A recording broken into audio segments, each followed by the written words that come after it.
Is Beau is Afraid worth the watch? Whew, this was a movie.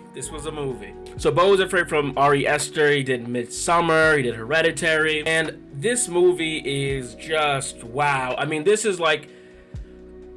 movie is really hard to describe because it's just so much of everything. Like, it felt like that sort of chaotic energy of everything everywhere all at once, where there's so much going on. There's a lot of surrealist things going on, but this took it to another level. This was like an experimental film with a Hollywood budget. I think what Ari Aster tries to do here is really encapsulate, that feeling of anxiety, that feeling of guilt. And it sort of has this sort of fairy tale almost way of telling the story where, you go down the rabbit hole. I actually really enjoyed it. I think if you go into watching this movie, you're not trying to figure out, oh, what's the meaning? What's behind all this stuff? I think you'll enjoy this movie a lot more than some others have sort of reported on this.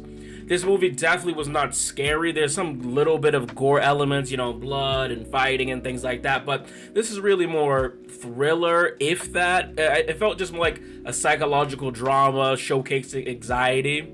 Joaquin Phoenix is amazing as Beau Wasserman, and the younger version, that kid Armin Hapatine, I probably didn't say that right, but he plays Teen Beau. He does just as good. It felt like there was a good balance there. The ensemble, the cast, they all fit really well in this world. Like, these are actors that fit very, very particular for this type of story. So, is Beau is Afraid worth the watch?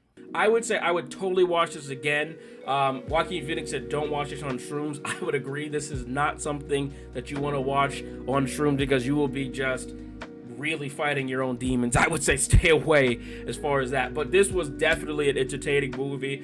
I would say watch it with your friends and maybe you sort of have like a little discussion after of like, hey, do you feel some of these feelings or what were some of the parts that you liked? I don't think this is the type of movie you go in to try to figure out what the plot is and the larger meanings, because I think there's a lot of micro meanings that sort of build up into a larger thing. But overall, I think it's just a fascinating thing to watch. I don't think this is something that you really need to dissect per se.